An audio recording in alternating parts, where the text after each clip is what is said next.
One man. Goodbye. Hello, Heisman. 20, 25, 30, 35, 40, 45, 50, 45. There goes Davis. Oh, my God. Davis is going to run it all the way back. Auburn's going to win the football game. They give it back now to the 30. They're down to the 20. All the band is out on the field. He's going to go into the end zone. Four-man Alabama rush. Got him. Oh, no, they didn't. Oh, my gracious. Yep. How about that?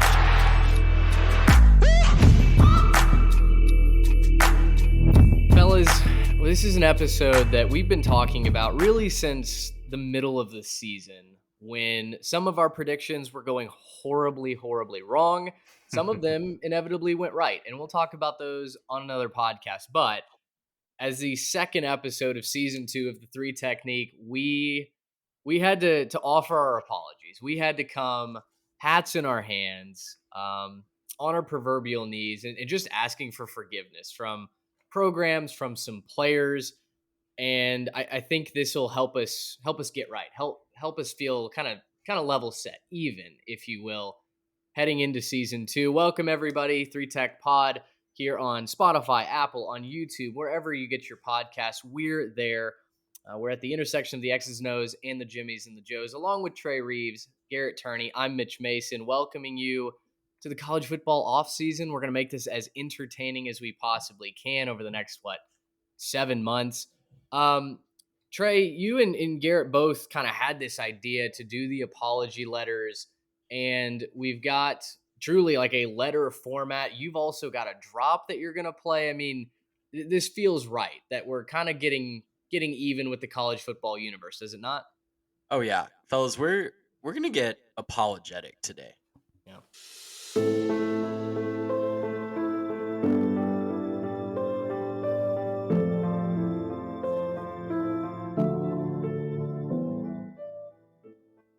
And I don't want to be over dramatic, but this might be the most important show that we've ever done because Sure.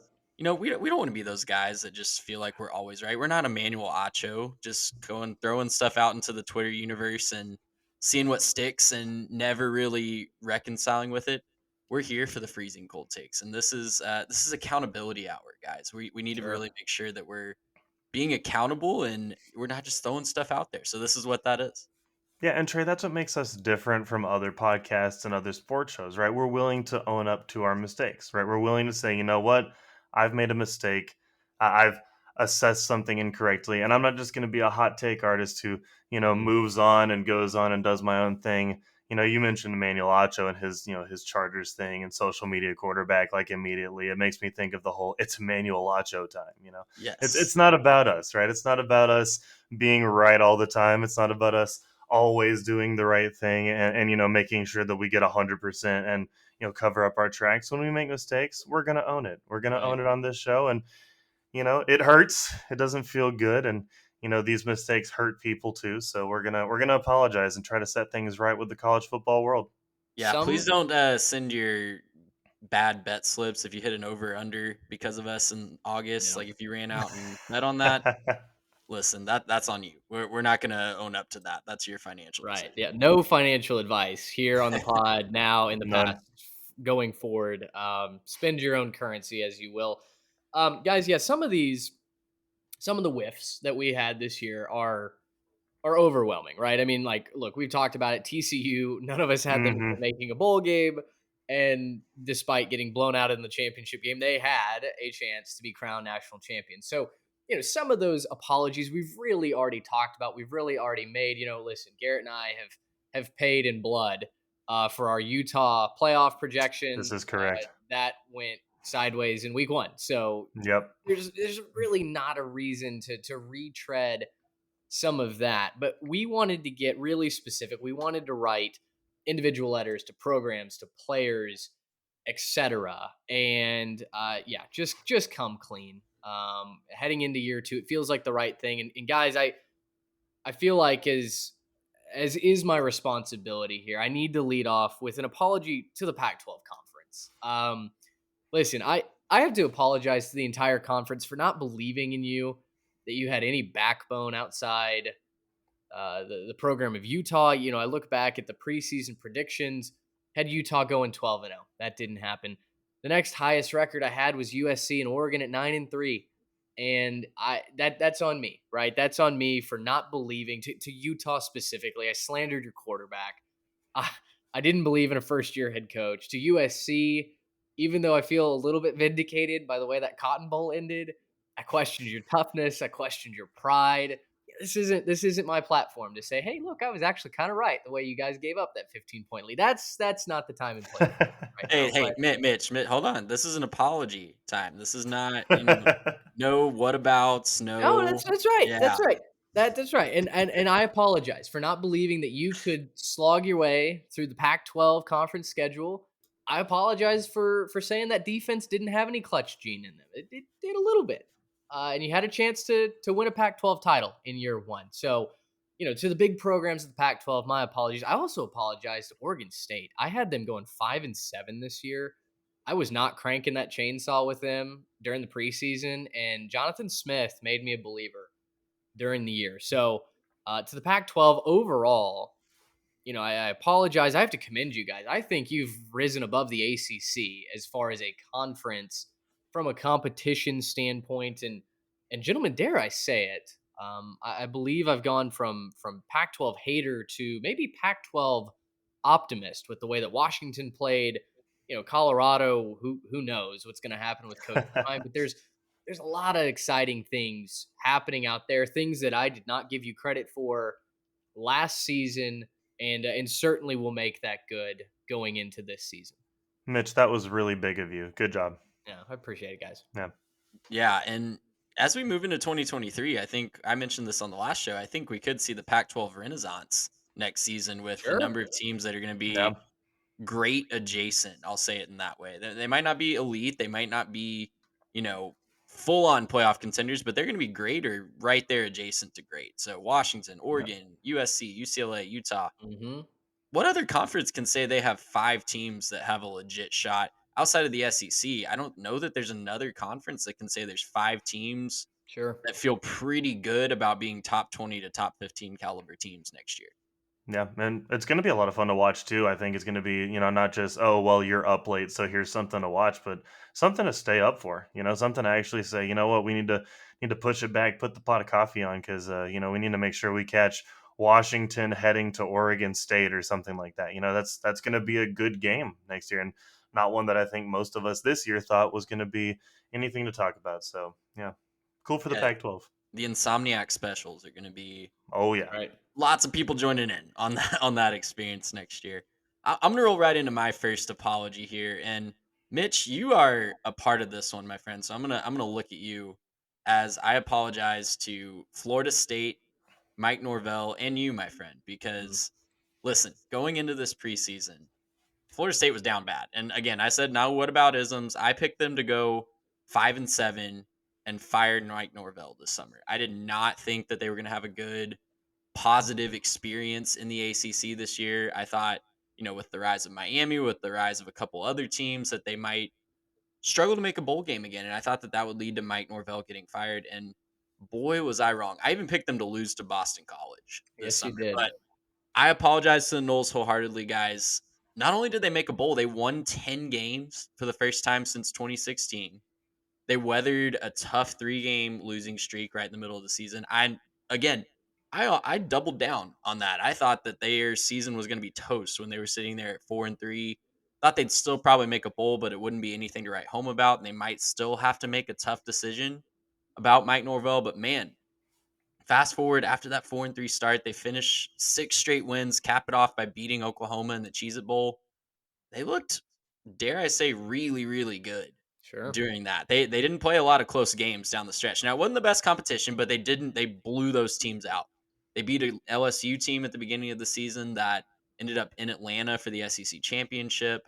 They knocked off Florida for the first time in forever, it feels like, at the end of the season, and capped it off by beating Oklahoma, who, we thought that they would win by a little bit more, but they played a hard-fought game against a really talented Oklahoma Sooner team and finished with 10 wins. So credit to Mike Norvell. All of a sudden, you're looking at them as, I picked them at towards the bottom of the ACC this past year. next year all of a sudden they're one of my dark horse picks to win the whole conference and maybe a dark horse pick for the playoff next year. They've got Jordan Travis coming back, Jared Verse coming back, and surprising everybody by forgoing what probably would have been a first round NFL draft pick for him. Mm-hmm.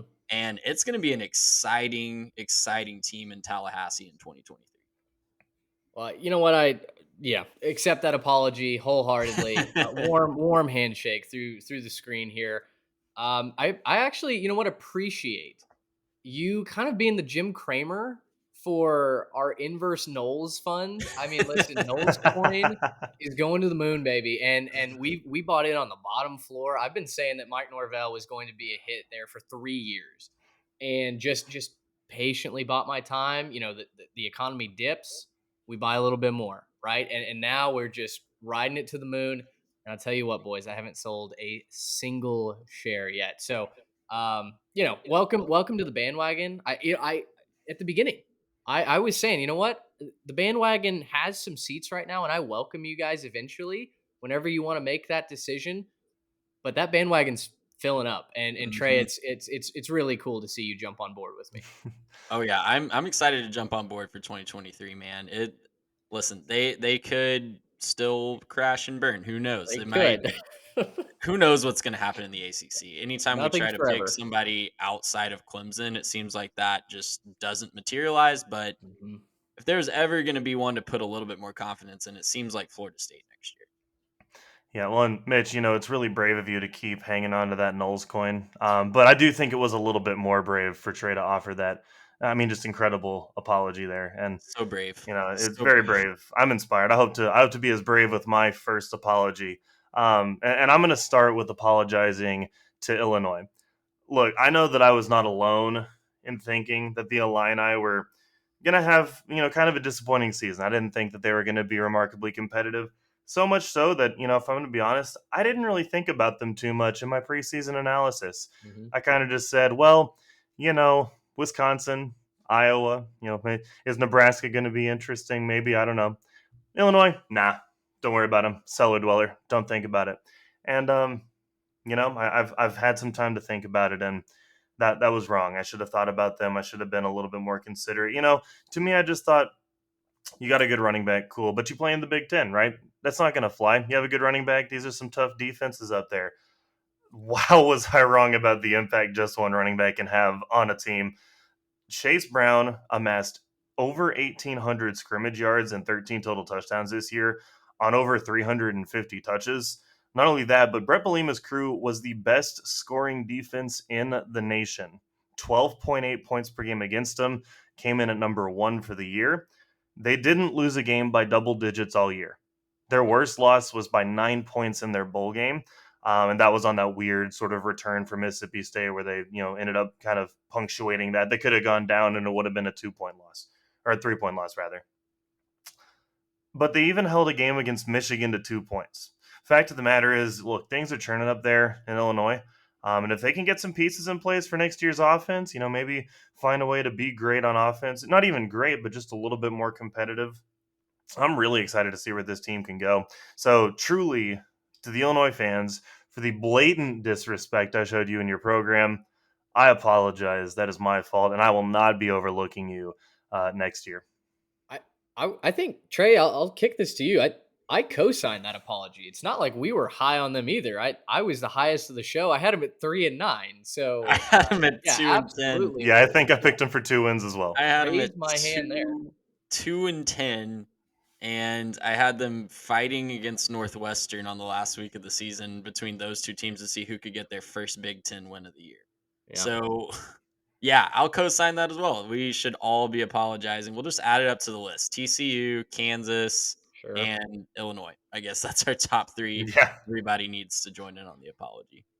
Well, and for Illinois, Garrett, like you said, they're a couple pieces away, and it feels like, hey, Burt Ball could get churning out there in the West. They just got Luke Altmaier to transfer over there from Ole Miss. So It's a big deal. yeah, feels like they've got QB1 now. Chase Brown will go to the NFL draft. They're going to have Mhm. to replace over 50% of their workforce on the offense, but I do like Well, I mean, where that is trending. Honestly, if you're a transfer running back, why would you not wanna go to Illinois at this point and see, the usage that he got? Wasn't he getting, like, something like 50% of their touches or something like that midpoint during the 50 season? 53% at his highest usage rate, which is Yeah. unreal. I mean, that's just insane. So if you're a running back and you wanna put, film on tape for draft scouts, Mhm. you wanna go to Illinois. You wanna give them a chance to see, what you can do. So I think they might not be, done. Maybe it's not this transfer window, but, you could see that second transfer window open up after spring ball, maybe some upset feelings over situations, and all of a sudden, you could see Illinois coming back to maybe try to reign supreme on that Shadow Realm. Sure. Really, really exciting. Honestly, we might owe the entire Shadow Realm an apology for uh, picking teams above the other when clearly this is a communist society and everyone is It's equal. true. It's very true. That's on us for not recognizing the sickle and hammer that might be hidden in everybody's logo out there in the Big Ten West. But very, very entertaining, no doubt about it. For sure. Trey, if you will go ahead and hit that drop, this next apology goes out to the first team that I previewed in 2022.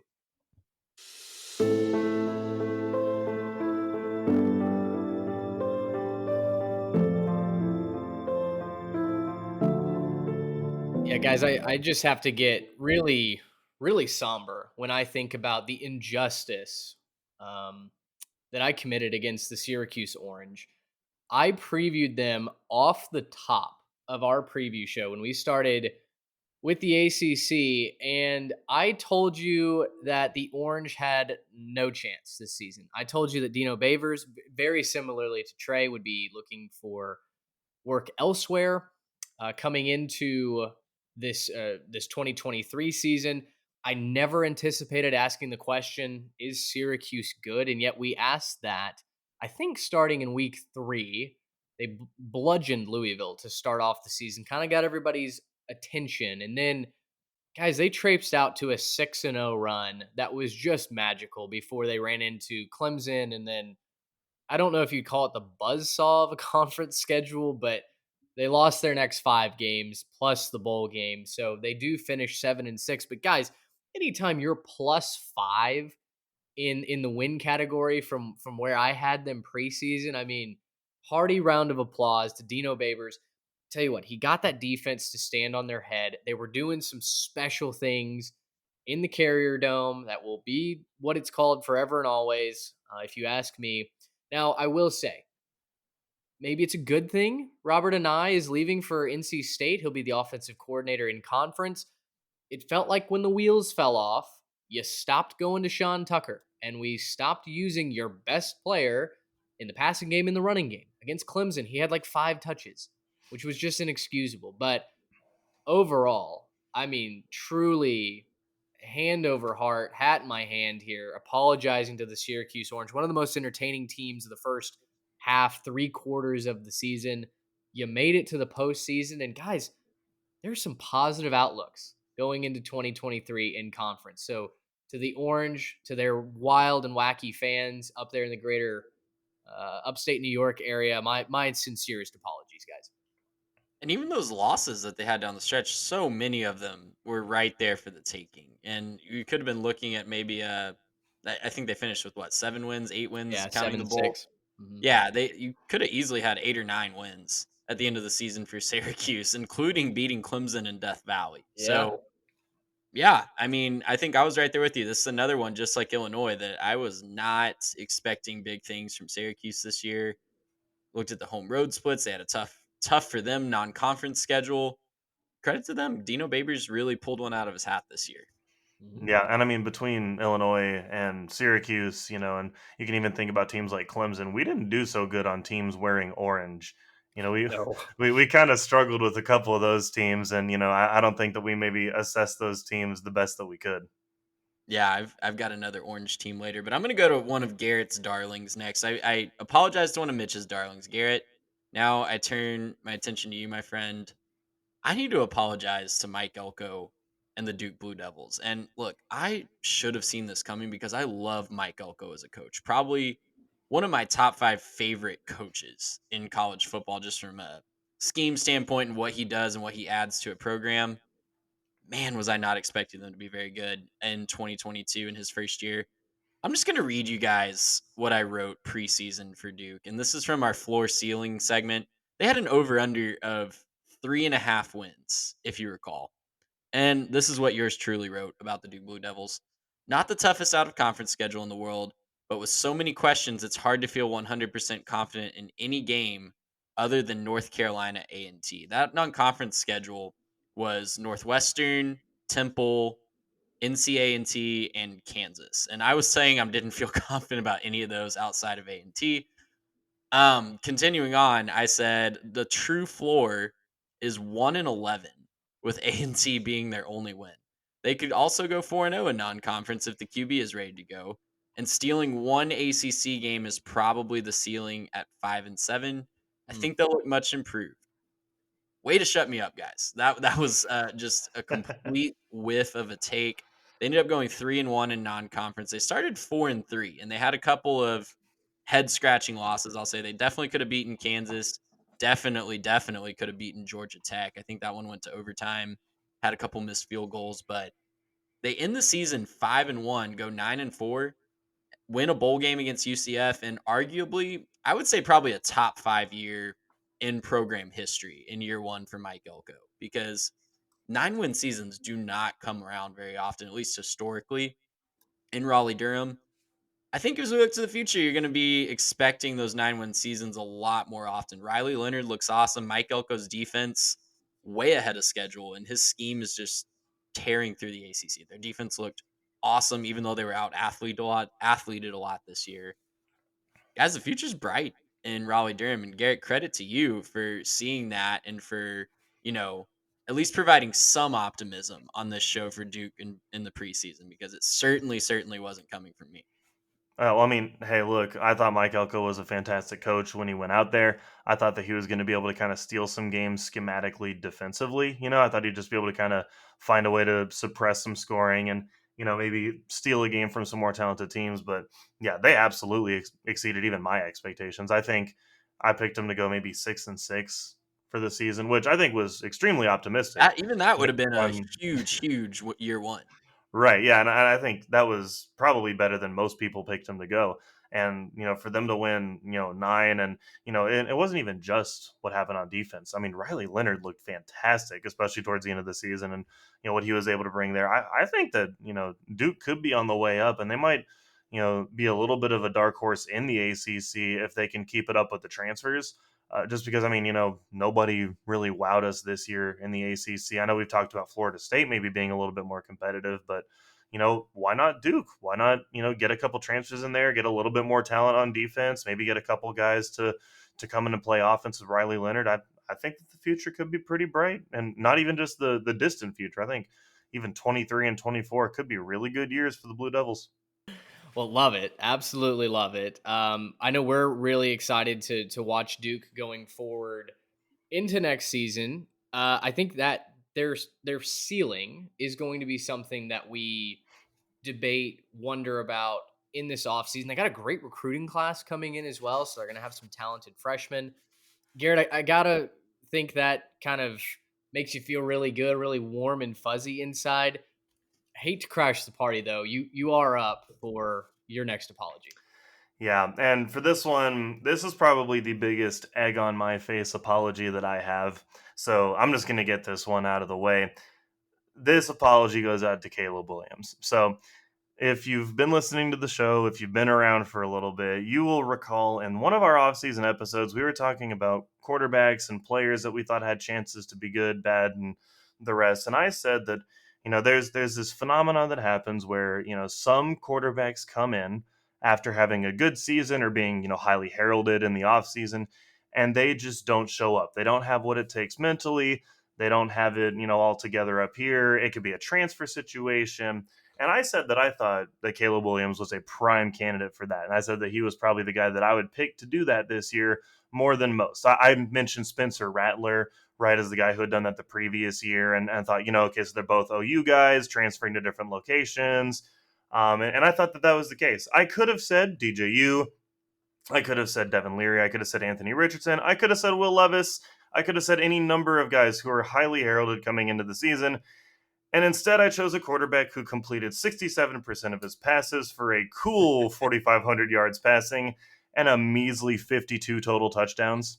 Just small numbers. Oh, yeah, he And also won the Heisman. yeah, I was gonna say he has a little Little, statue at his house now too. yeah, he's got a little trophy. He's going to be in those Heisman House commercials now. Look, end of the year, there's nothing else I can really say about this one. I do stand behind the fact that does happen. That quarterbacks will disappear one season to the next, but I cannot stand behind the fact that that's Caleb Williams clearly. And I was completely wrong on this one. I've never been more wrong about a player, maybe ever in my life. And so for that, Caleb, I am very sorry. You are him. I am not him. So yeah, apologies, my guy. Trey, you and I saw him in person at the Cotton Bowl, and I think I mentioned this to you, he might be the most impressive college quarterback, certainly that I've ever seen in person, and I've seen a couple of good ones that have won Heisman trophies in person, but that was my first time watching USC in person, watching Caleb Williams spin it. That guy is going to be special, I think, at the NFL level, and it was amazing to watch in person. It's just different than watching it through kind of that high home camera on TV. You really do not get the full picture when you're watching at home on TV. Caleb Williams on a TV screen, it doesn't do him justice. Like watching him in person, again, first time I've seen him in person as well. And our jaws were just literally on the floor with some of the throws that he was making. I think of one in particular, the one that they initially called not a touchdown, but he was running to his offside and then dropped it in the corner right on the pylon and let his receiver make a play. Just he does that routinely on every single Saturday. He is making throws.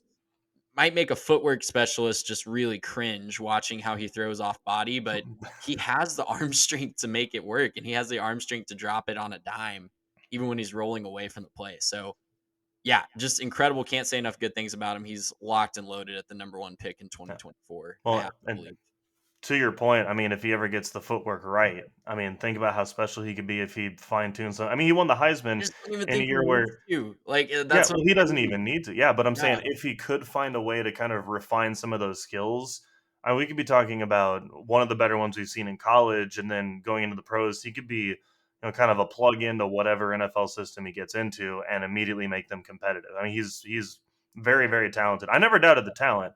I just didn't think that he was going to have it together in here, and boy, was I wrong. He's so talented already, so coveted at the NFL level that they are talking about teams tanking for 2024. We haven't even had this draft class dispersed, right? I mean, they are literally talking about it's the Chicago Bears that have the number 1 pick, the Houston Texans at number 2.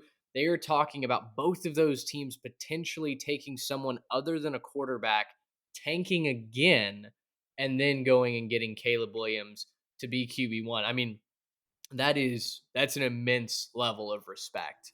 And yeah, Garrett, to your point, he really did wow us. I think USC as a whole answered some of those questions about can you plug and play, can you be elite, or if not elite, then very, very good, maybe even great.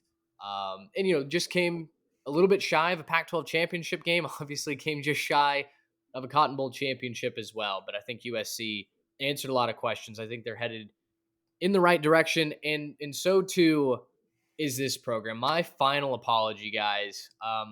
Trey, like you, I'm gonna read just a light dusting from my 2022 preview for this team.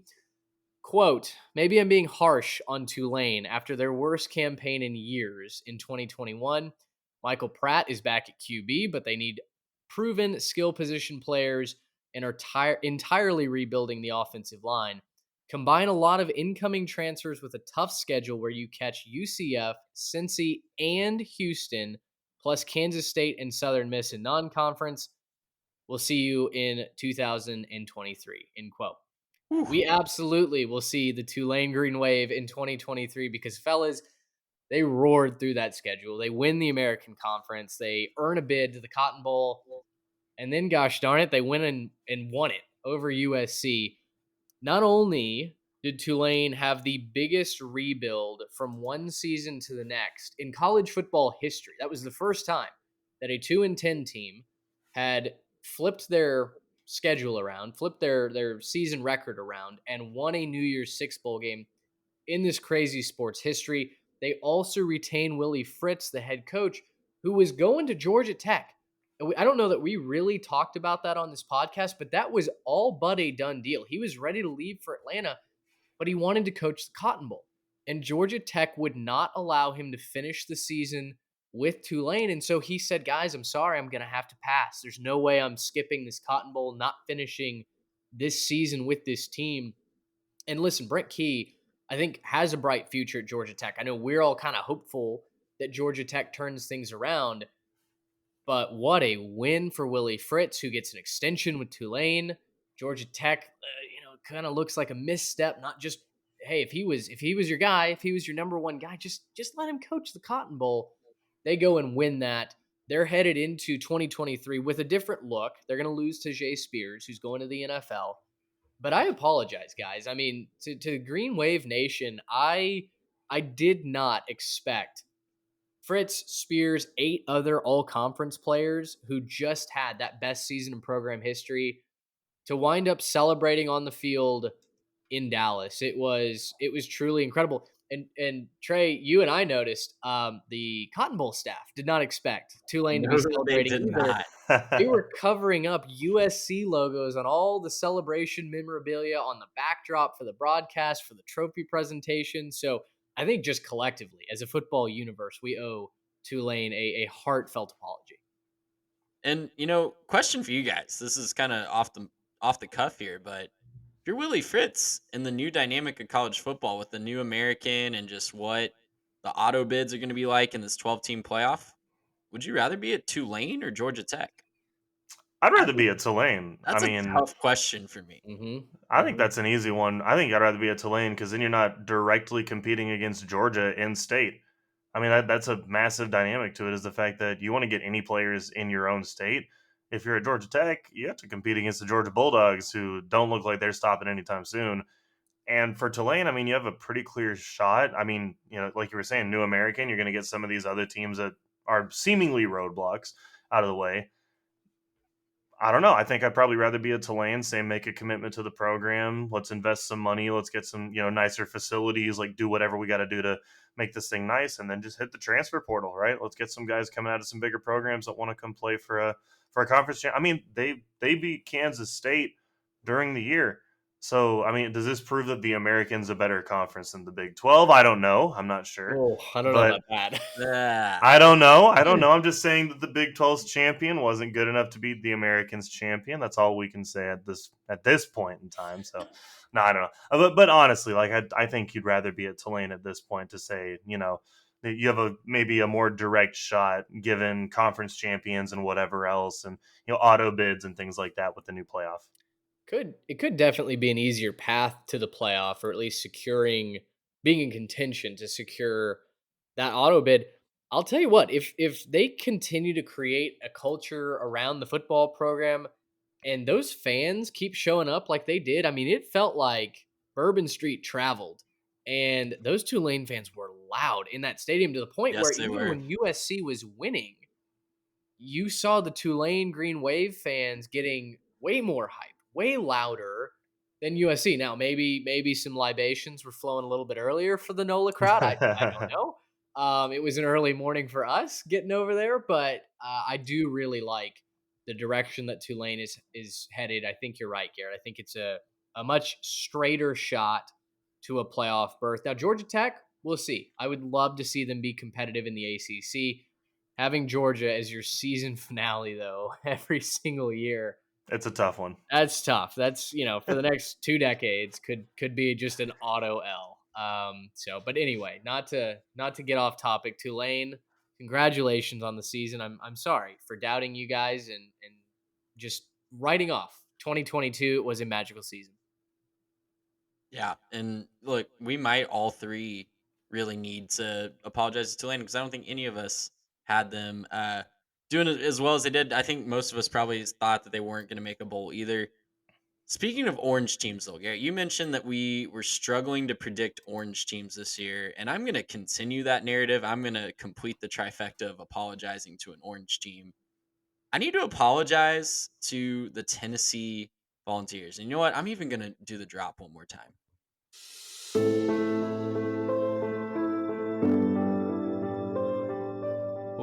We'll fade it out right there. But I need to apologize to Tennessee because going into the season, I really thought that defense was going to limit their ability to have a high ceiling in the SEC. I had them going 7-5, largely because of the defense. And look, did the defense limit their ceiling? Absolutely. But maybe this apology is really geared towards Hendon Hooker because he carried that team to a magical season. Hendon Hooker in that offense just absolutely torched almost every team that they played. And look, at the beginning of this year, I thought that Tennessee fans would be asking some questions at the end of 2022 going into 23. I thought those questions would be like, did we hire the right coach? Are we heading in the right direction after another 7-5 season? But the question they're instead asking are what could have been if we did beat South Carolina and can we make the playoff in 2023 with Joe Milton as the quarterback? So Tennessee just absolutely exceeded any expectation, any thought of a ceiling that I possibly could have thought they had. I had them maybe fifth in the SEC East at the beginning of the year. I thought there was a conceivable argument. I definitely thought Kentucky was number 2. I thought that, Florida had a lot of talent. I thought Anthony Richardson, if he could improve, that they might be a problem for Tennessee. I even thought South Carolina might be a huge problem for Tennessee. And South Carolina, did end up being a problem for Tennessee. But everybody else outside of Georgia ran into Knoxville and came out with a fat L. So I'm just ecstatic about the future of Tennessee. I think, I hate the saying that college football is better when this team is good, but man, it was fun having a relevant Tennessee this year. Man, was it fun getting that all-timer of a game, an all-timer of a celebration when they knock off Alabama. Yeah, so Tennessee, if there's any room on the Vol bandwagon, if there's any room in the Vol Navy, I think you're going to be pretty dang good again next year. Maybe knocking on the door of a playoff appearance.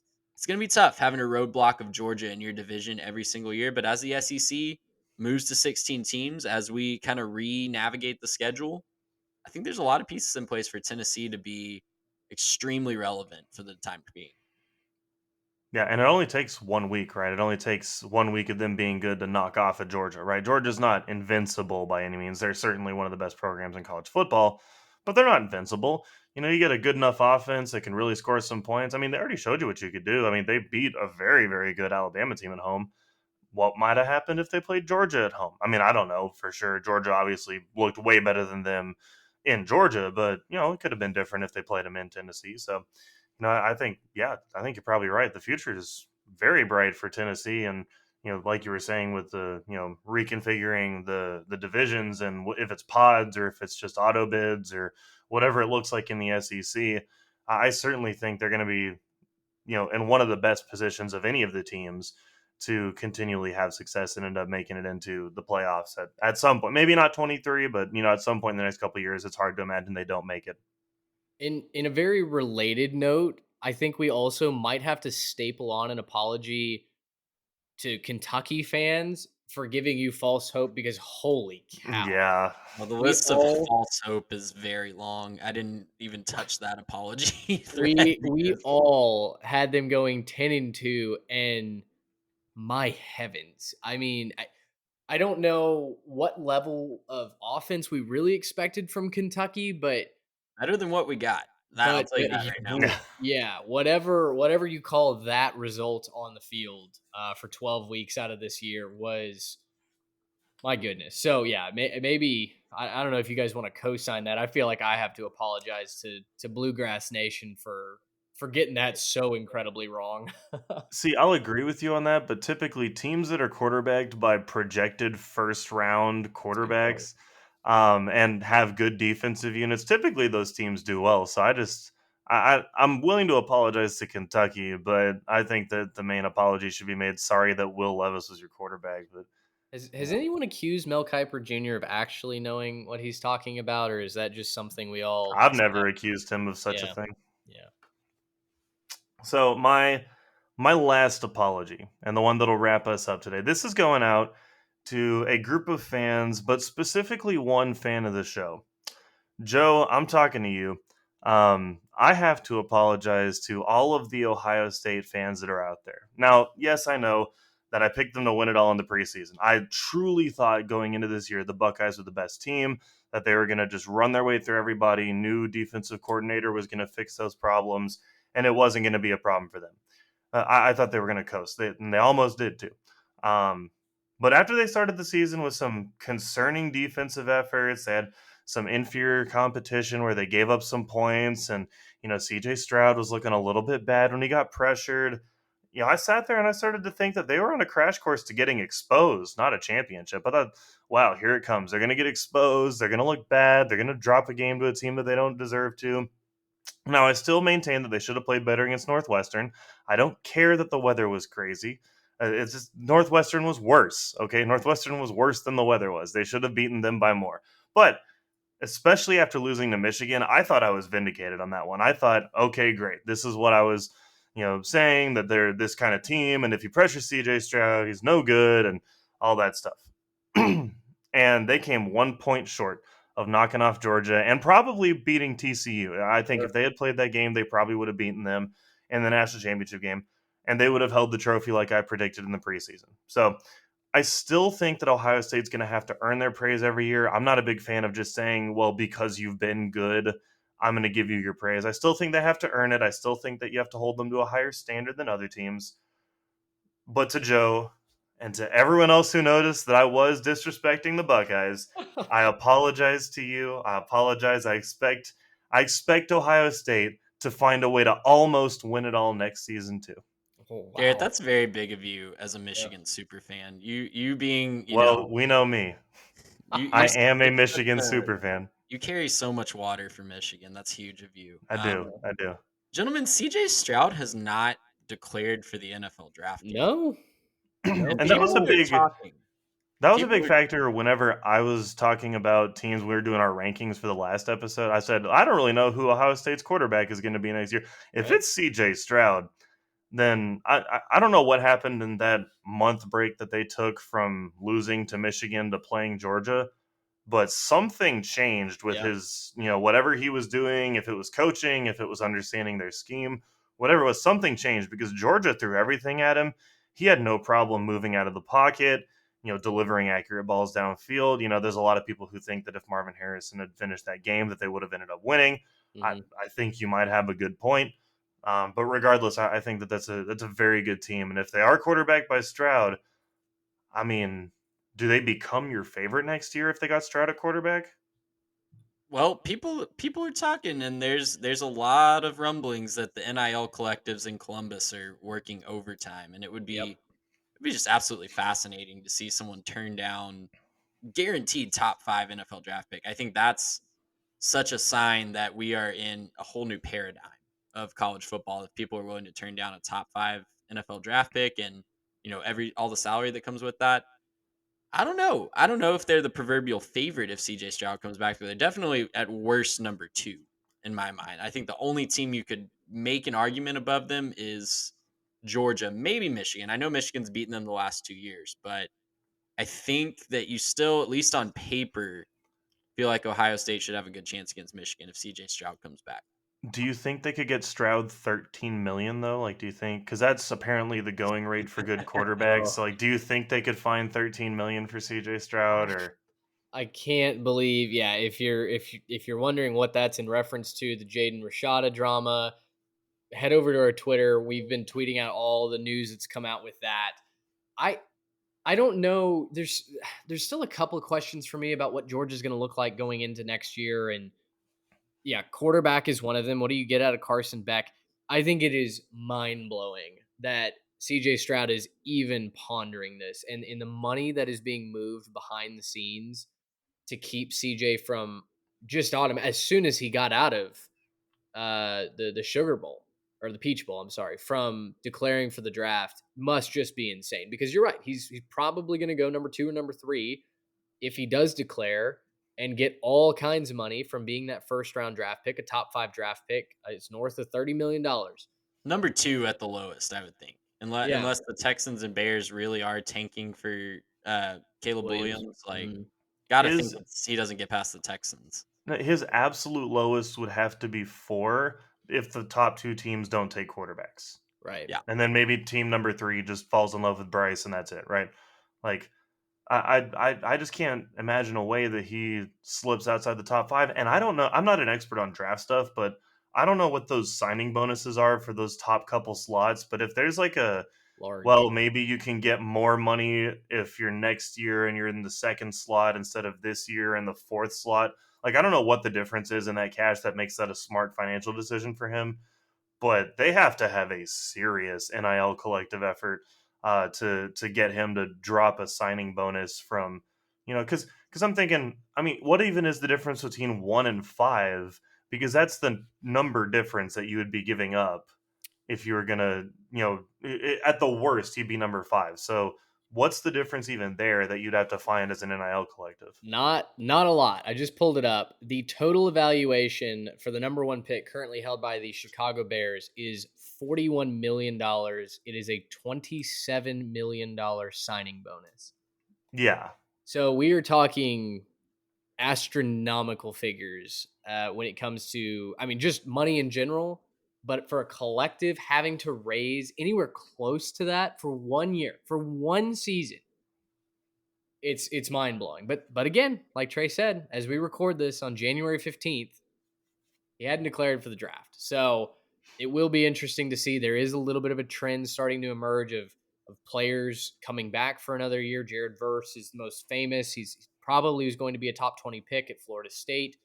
And now he's heading back for 1 more year in Tallahassee. Yep. Michigan started a collective where a specific collective for players to come back for 1 more year. I think the collective is called 1 More Year. And in their advertising, it is, hey, we are raising funds to keep guys out of the draft. We are paying them like they would go pro, but we want them to play for Michigan for 1 more year. That's the level that we've reached in this whole ecosystem, which is just wild. The deadline is January 16th. So tomorrow as we're recording this, and today as you're listening to this. So we'll know very, very soon what the actual truth is here. And it's going to be fascinating.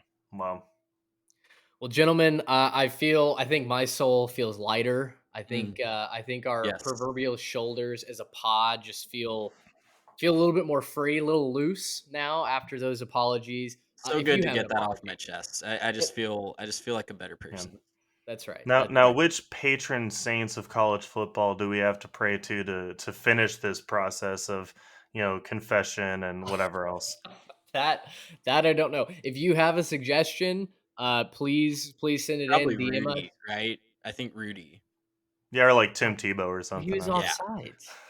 He was offsides. He was offsides. Sorry, Notre Dame fans. Let us know if you've got a team that you just had a freezing cold take about. Feel free to confess that to us. If you would like that to be made public, great. If not, if you wanted to keep it between us, we absolutely can do that. But we would invite you to get right with college football as well. Head over to 3Tech Pod, Instagram, Twitter, YouTube as well, guys. We'll continue this discussion long into the off season. We've got so much content coming, videos, a big announcement that is coming sooner down the pipe. I think we've got some decisions to make here, but coming very, very soon. Let us know what you would like to see as far as content coming for this off season. We're going to be doing more on YouTube. We're going to be doing more on Instagram, on Twitter. So make sure you're following us so you don't miss any of that. For Trey Reeves and Garrett Turney, I'm Mitch Mason. Thanks so much for hanging with us today. Until next time, so long, everybody. Gracious him. How about that?